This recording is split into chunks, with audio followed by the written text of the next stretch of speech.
Good evening. You're watching the smoking section tonight. I'm very happy to have a friend of mine, Cliff, on the program tonight. Welcome, Cliff. Thank you. Nice to be here. Cliff is a chess player whom I've met in Harvard Square when Paul Neff and I did our tabling, and Cliff is one of my he's one of my customers for cigarettes. Occasionally buys a single cigarette for me. I hope I'm not going to get in trouble for that. No problem. Well, I'm talking about getting in trouble with the, it's against probably state law to sell single cigarettes. Sell cigarette? Oh. Single cigarettes. All right. I won't tell anyone. Don't tell anyone. It's just between you and me, Cliff, okay? And our viewers. And Cliff is a chess player. Can you tell me a little bit about your chess playing? I mean, how you started and... Sure. I didn't really learn the game until I was 31. I'm 67 now. But really got into it and tried to play tournaments, slow tournament chess, and didn't have the patience for it. So we played speed chess in Harvard Square. And I spent probably 5 years of my life studying 400 books on the game. Oh my gosh, you've read about that much on chess? Yeah. 400 books? Yep. And so it's quite a scene in Harvard Square where people play there. There are a lot of masters in the area, and it's kind of been a tradition around Harvard for many, many years. And we enjoy our time out there. Can you, but are you kind of at the top of the heap now, if you don't mind me asking? I mean, is it difficult for you to get a game for someone who is your equal? Yes, it's getting very difficult. Things have changed dramatically in the last couple of years, even from last year to this year. Harvard Square has always been a lively, bustling place with lots of people, but the advent of the internet has changed everything. Is that right? People are playing chess online more than they... People are playing chess online, but there's also less bodies walking around Harvard Square, much less bodies, because they're in front of a screen somewhere. You think that's so? Maybe you're right. I didn't notice it. It's, but I mean, it's a marked difference just from last fall to this fall. Is that right? We had in October, we had a lot of beautiful 70-degree days, 70-degree evenings. You could hear a pin drop out in Harvard Square. We were just out. Oh, is that right? Quiet. Very quiet. It's so quiet because people are not, people. Well, I mean, I've noticed because when we table looking for recruits for Cambridge Citizens for Smokers' Rights, yeah, it seems, I don't know. We're not out there as much as you're out there, so, we're often out there around 5 o'clock when people are getting out of work. Yes. But they're not, you're talking about a kind of group of people that hangs out outside. Yes, and people go in Harvard Square to get some food and have a beer and have a coffee and come and play some chess and. But they're not doing that as much, you say? Not by a dramatic amount. Well, it's funny because it seems like the decline in smoking in this country and the increase in online living, let's say, it seemed to be. I don't know if there's any kind of causal relationship, but it does seem like we're becoming a very antiseptic society in that regard. Well, it's the latest drug sweeping the country and the planet. It's called the internet. It's more addictive than heroin. Do you think it's more addictive than tobacco? Absolutely. Oh, is that right? Really? 2 out of 3 people walking by the chess tables out there are wearing headphones and they're in a reverie, or they're ecstatic and they're in their own world. They're not where they are, so to speak. Well, I don't know if they're ecstatic or not, but there used to Some are. There used to be a do you find this really, really troubling in just in your, not necessarily vis-a-vis your chess playing, but vis-a-vis existentially, that Absolutely. So many people are kind of wrapped up into the screen business? Absolutely. To me, smartphones are making a lot of people stupid. It's the new religion. If it says so on the internet, it must be true. If it says so on their cell phone, it's got to be true. And we're not going to get into politics, but we see how much people believed of a lot of the false news that was put through the election on both sides of the board, and I just think it's the biggest cultural phenomenon that's changing life, and people are not going out to bars to hook up anymore. They're looking up on Tinder. They're checking. Oh, is that right? They're checking the weather. They're checking news. They're checking email. Well, it's they're funny doing because, Facebook. you know, I used to say, you know, because I was born in '47, and you know, when I was a child, we used to go to the opera sometimes with my parents. I mean, I didn't really like it, but then we would go out into the lobby, and the lobby was so filled with smoke, you could hardly see people. Yeah. Now, I had no problem with that. I grew up in a house like that. And, you know, and people, like, I used to work at Cafe Pamplona, and, you know, people would sit there and they'd smoke, and it would be smoky, and people would hang out, and they would talk to each other, Yes. and they would drink coffee and bar. And so I used to think, well, now that these are all kind of like sterile environments, at least from my perspective, that was the biggest cultural change. But I would have to say that the computer is really, you know, maybe even I don't know if I'm going to say this is bigger, but it's certainly a huge cultural change. Well, you can see for yourself, for example, if you go up to the main Starbucks in Harvard Square, you go upstairs, you can hear a pin drop. Is that right? Everybody's Yeah. sitting in front of a screen. Nobody's talking to each other. Everybody's, you know, they're balancing their books, they're paying their bills, they're doing their research, they're writing their papers, they're checking in with Facebook, and they're checking to see what they're selling on eBay, or et cetera, et cetera. And it's really the amount of time I think people are spending in front of screens, and even Christmas shopping and all that. There's so much news that Amazon's taking so much business away from the bricks and mortar. I spoke the other day to Denise Gilson, who's the head of the Harvard Square Business Association, yes. and she says, make no mistake about it, retail's hurting. Yeah, no, there's no question about that. And yeah, so it's, but it's really, life is changing very, very quickly, and because of this thing, it's a fantastic tool. I don't want to put it down or give you a sense that I think it's an evil thing. It's a fantastic tool to do research, to find information, to do all kinds of things. But I mean, it's astonishingly addictive. I'll give you one example that may serve to illustrate. Yeah. I have often played chess myself online, and there's 15 or 20 different chess sites that are free, and you know, you don't even have to set the pieces up between games. You click a button and you got a new game with somebody in the Philippines or in Russia or in Denmark. It sounds absolutely horrible. Well, I mean, it's fun, it's easy, but I mean, I can tell you personally, I have spent 24 straight hours playing 3-minute speed chess. Oh, jeez. I don't get up to go to the bathroom. Wow. I don't get up to have a coffee. I don't get up to grab a beer. What about a cigarette? Forget about that too. I'm just saying I get totally captured by Really? what's going on, and that's just one website on one activity. Now, do you remember the fellow who used to play in Harvard Square? I always used to see him Murray. we used to wear a straw hat. Yep. He had a very red face, Murray Turnbull, yeah. and he would often smoke a cigar. Yes. What's up with that guy? His father was a professor at Harvard. Mm-hmm. He had a number of patents and was a fairly wealthy man. And Yes. the word I have is that he passed away, and Murray inherited $6 million. So is Murray? So that means he's not going to play chess anymore. He doesn't. He plays online, Oh, jeez. but he never really? comes to Harvard Square anymore. Because he used to be the most, you know. Table one. He was always there. Oh, he was at table one. Yeah. Well, I could see him all the time, and you know, I don't know. And he must have been he must be a very good player. He was a master and is a master. Typically, he would show up in the morning and he would have downloaded the Grandmaster games played at a chess tournament the day before in Germany, for example, and he would come in the morning and go over each game one after another until he got a game.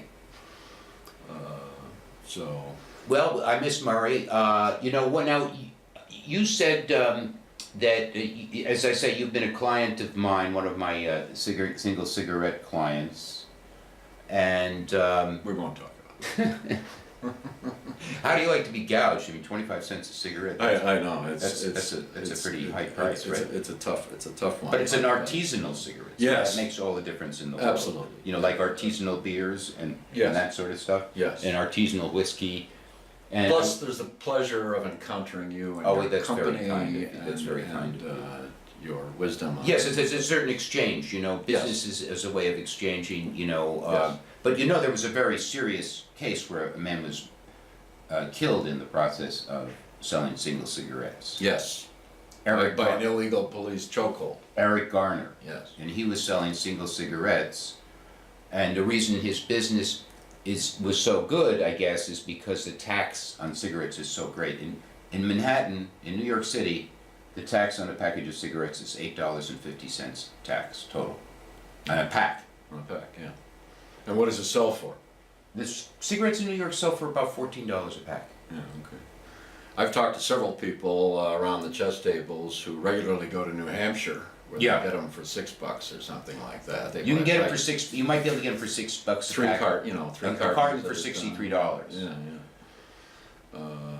So there are people that do that. Do you think the government is gouging us smokers, you know, or do you think it's legitimate to, you know, put that kind of tax on cigarettes so that to dissuade us from smoking, or for the kids so that they won't start smoking? Good question. They call it a sin tax. I don't want to come across as endorsing tobacco or endorsing cigarette smoking, because I do believe it's not healthy for people, and I think it's different for everyone. I think some people can handle it just fine. My background is Danish, and if you go over to Denmark, half the women are smoking cigars. Yeah, no, I've seen that. Yeah. It's just part of the culture, and it's been part of the European culture and a lot of the world culture for a long time. I do feel that, given what they're allowed to put in the tobacco, in addition to tobacco for cigarettes, is close to criminal. Yeah. Levitt and Pierce has a list of some 599, I think, different substances that tobacco companies are allowed to add to the tobacco accelerants. 2/3 of those 599 things you cannot pronounce because they're long chemical names, but they're all accelerants to get you to get more nicotine into your system, or to other stimulants that are in there that get people hooked on a cross section of things. I knew a woman for some 17 years, and she smoked Virginia Slims 120 millimeters. Now I can be in a room of somebody smoking a Marlboro or tobacco from Levitt and Pierce or a Camel or something, but I could not be in the room With a Virginia the Slim. Virginia Slims. And I worked on her for 7 years about Oh it. yes, and then you told me she passed away. She passed away last year, was walking around with an oxygen tank, Mm-hmm. and it finally called me and said, Cliff, I can't believe I did that all those years. I know you tried to get me for many years to work on it, but I mean, she was so hooked on it. She would, if we would be together for an evening, she would light one cigarette, put it in the ashtray, go into the kitchen to stir the linguine with clam sauce, Yeah. light another one in the kitchen while she was there. The one that was in the Well, she ashtray in the living room certainly would is, light the butts on It's fire. kind of an outlier. I mean, you know, there are not that many people who smoke quite that much. Although, you know, I mean, for example, I've always heard, you know, so-and-so smoked 3 or 4 packs a day. I mean, you know, my whole life I've smoked, and I've always been interested in tobacco for some reason. And, you know, I've never seen anybody who I thought really, yeah, you know, the number of people I think who could smoke 4 packs a day is pretty. Pretty small. They say Nat King Cole smoked 5. You know, Something they like say that. that Dwight D. Eisenhower, when he was the Allied, Supreme Allied Commander during the Normandy invasion, smoked 4 packs of Camels a day. I can imagine that. Now, you know, Given the and Normandy with invasion. with my friends who smoke marijuana, I say, you know, to them, I say, well, if Dwight D. Eisenhower was smoking, you know, the equivalent in marijuana, what do you think would have happened in Normandy? So there's a big difference between Oh, but tobacco absolutely. and marijuana. Absolutely. I mean, what do you think about marijuana vis-a-vis playing chess? It's anti-chess. Is that right? Because you can't really. I mean, it might help Well, I mean, sometimes. it's chess is a focus thing. It's about pattern recognition. People can have creative moments from it, but for the most part, it seems to people's games. When I've seen it from others doing it, that their game gets softer. Now, what about smoking? Have you ever seen anybody? I mean, some people believe, in fact, there is a certain amount of experimental evidence that tobacco and nicotine actually helps people focus. It could be the case. I don't know. I think everybody's different. Okay, I think for some people it's a little bit like alcohol. For some people, boy, they have one beer and they are slam dunk hooked, and other people, and it becomes a huge issue in their life. Yeah. Other people, my mother, as an example, every day at 4 o'clock she had her one Tanqueray on the rocks. Oh, really? Yeah. Wow. One. I wish I could be that way. And she says, Cliff, it's like my coffee in the morning. It's one of the things I look forward to every day. I call it my little bump in the afternoon. Yeah. But she never had more than one. So for her it was a civilized one of the pleasures of life. But clearly we know lots of stories of where alcohol has really devastated families. And Now, you said that it's interesting because we're talking about natural cigarettes versus commercialized cigarettes, but American Spirit has been ordered by the FDA to say on the very front of their package that, I can't remember what exactly they say, but natural tobacco is no safer than unnatural tobacco. So I'm trying to think. Oh, no, excuse me, that's really wrong. American Spirits has been ordered by the FDA not to say that their tobacco is natural and not to say that there are no additives. oh, really? Yes. Okay. And the fact is there is no additive. There are no additives. Yeah. It is some of it is organic, Yeah. some is natural. Yeah. But the FDA says by saying those things, you mislead people because you make them think that it might be safer. Yes. It's carbon, and it's a little bit like there's a lot of evidence that when you grill and you grill meats or barbecue, Yeah. all of that you're getting smoke on the meat. And there's a lot of evidence that long term can lead to other. Right. The interesting thing is, and for example, I emailed a researcher, an anti-smoking researcher, yesterday, and I haven't checked my email today. I said to her, is there any epidemiological evidence or experimental evidence, one way or the other, that cigarettes that have no chemicals in them are safer or are less safe than commercialized cigarettes? Yeah. I don't think there has been any study one way or the other on that. I'm not aware of any. I'm not aware of any. Yet the FDA is telling, in American Spirit, they're not saying, they are saying you can't even say it's natural. You can't even say it has no additives, which both of those things are true. Yeah. But the FDA says you can't say that. Do you find that perhaps a little extreme on the part of the government? A little hypocritical. How do you mean by hypocritical? Well, if it's an effort, I don't know if that's been legislated or it's been a function of the tobacco industry that doesn't want their market share. Oh, I don't think, no. Compromised. Reynolds, R.J. Reynolds owns American Spirit. Oh, okay. All right. But in other words, the FDA is saying that even if it is natural and has no additives, you can't say it on the package. Yeah, it's a little. I mean, what's the warnings? There's nothing else that is sold in the United States that I'm aware of that has warnings like it has on packages of cigarettes. That if they had those warnings, they would not allow them to sell them off the shelf. I think the evidence has been clear since the what was the year you talked about? 1964? No, when the 1994? tobacco executives. 1994. 1994. Right. You know, there's enormous evidence that as late as way back as the 50s that the tobacco companies, from their own research, clearly had evidence that it wasn't good for you or that it had long-term effects on you. You know, I would, without, that gets into a lot of historical details that I might, Challenge yeah, I your might question. challenge you Okay. because, All right.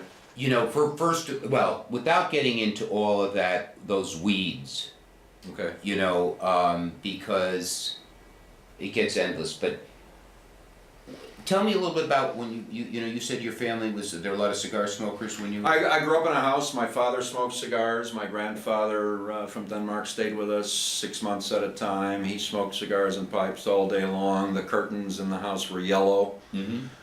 They used to sit around, and he had a large poker table, and occasionally they would have parties, and they would sit around in the basement. Then you would have 4 or 5 cigars and a couple of cigarettes going, and the only time they ever opened the windows was when they couldn't see the cards. So you know, I've been around it and seen what that is. Well, you know, it's funny because, like as I mentioned to you before, like when I grew up in my house, there was an awful lot of smoking. And you know, I didn't mind it. My father used to blow smoke rings at me and my sister at breakfast, and we were delighted. Other people, I mean, they say, "Oh, geez, I didn't like my parents smoking. It bothered me. I couldn't breathe well, or something." As a child, how did it affect you? I mean, were you disturbed by the smoking? Or I usually left when it was bad like that. I still to this day don't care for cigars or the smell of cigars. Yeah. But you know, it was kind of growing up. It was a given, and, Right. and then when I would go over to Denmark and see that basically everybody smoked over there except my grandparents, except my grandmother, that it just seemed like it was part of the culture. And Do you think it added to a certain conviviality? Do you think tobacco does that? for some it does. I think it depends on the person. I mean, I think some people can enjoy it like my mother could enjoy her one drink, Yeah. and they can do it moderately, and it can be a little bit of an intermezzo in the day-to-day life. And then I think for others, it's you know, others that have compulsive, addictive kinds of personalities, Yeah. it can be very capturing, Mm. right? And Well, nothing, you know, back to the internet, without having our whole show go to the internet and having Yeah. you and me rail against, you know, modernity, which is really awful, but, you know, it doesn't seem like there are many people who can take or leave the internet. I mean, you don't see many I know. people on the trains who can carry a smartphone, use it from time to time. I mean, most of the people you see, if they've got a smartphone in their pocket, it's not going to be in their pocket. They've got it in their hand. Every moment that they are not occupied doing something that, you know, prevents them from being on the internet, they're on the internet. Several times I've been on the red line, and I'm the only one not Mhm. studying Yeah. a cell phone So it seems more addictive than alcohol, tobacco, combined. heroin perhaps, I don't know. Well, I'm just saying, it's very, very, I mean, people are really captured by this. It's the wave of the future. People are doing everything on it. It's the ultimate tracking machine for the police and the federal agencies. Somebody was telling me the other day that when Snowden came out and released his documents about the government surveillance programs, when he delivered these documents to these 3 parties in Hong Kong, when he saw them, he was very nervous, and the first question he asked them was, "Did you take the battery out of your cell phone?" Oh, really? Because if the battery's in there, they know where you are, whether you have the phone on or Oh, off. I see what you mean. So it's the ultimate surveillance tool. It tells everybody where you are, when you are. And you're the one who buys it. Now, tell me, Yeah. you smoked for 25 years. Yep. Did you smoke heavily, moderately, lightly? Pack to 2 packs. Yeah, that's what you might call heavy smoking. Yeah. And you quit. Yeah. Now, just to get into this addiction thing, when you quit, did you go through all kinds of horrendous withdrawal symptoms? No, for 3 days, it's all I thought about. Yeah, but that's... Every other thought was instinctively to you know, the automatic thing. But as I said before, you weren't writhing on the floor. No, You didn't have to go into detox. You didn't get the shakes. no. Well, and I have to say and admit that for about 3 years before I quit, I constantly had this conversation with me. Do I really enjoy this? Am I really getting my money's worth? And then you doing quit for this? 20 years, and now, Yeah, because of my bad influence, it's all your fault. you're smoking a few cigarettes a day, Yeah, 3 or 4. and you find them pleasurable. The first one in the morning with a cup of coffee. Isn't that something that's a wonderful feeling? Yeah. And that was always the case. If I was really honest, for those 25 years. The one in the morning with coffee, and then maybe one after dinner. The rest of them was kind of automatic, mechanical behavior, Yeah. and I didn't really get a lot of value or satisfaction from it, or pleasure from it, like some do. Do you think it kind of helps your cognition a little bit? Like, is it more fun to do a crossword puzzle or play chess or read a book when you're smoking than when you're not? No, You don't find that? no. I'm well aware of people that do, and there are many instances in history where people have written, and it's for them the inspiration for them to write a book, and and it's a little bit, for some people it's like coffee. They just, it's a fuel that they run on. Yeah. And I think that's true of alcohol, that's true of drugs. For some people, marijuana is that way, Cliff, we gotta start winding down. Okay, You see that number there? It says 48. okay. We got 10 seconds. Thanks for coming on the show tonight. All right, very good. Thanks for having me. Thanks for watching. Good night. That's it. Thanks, Cliff.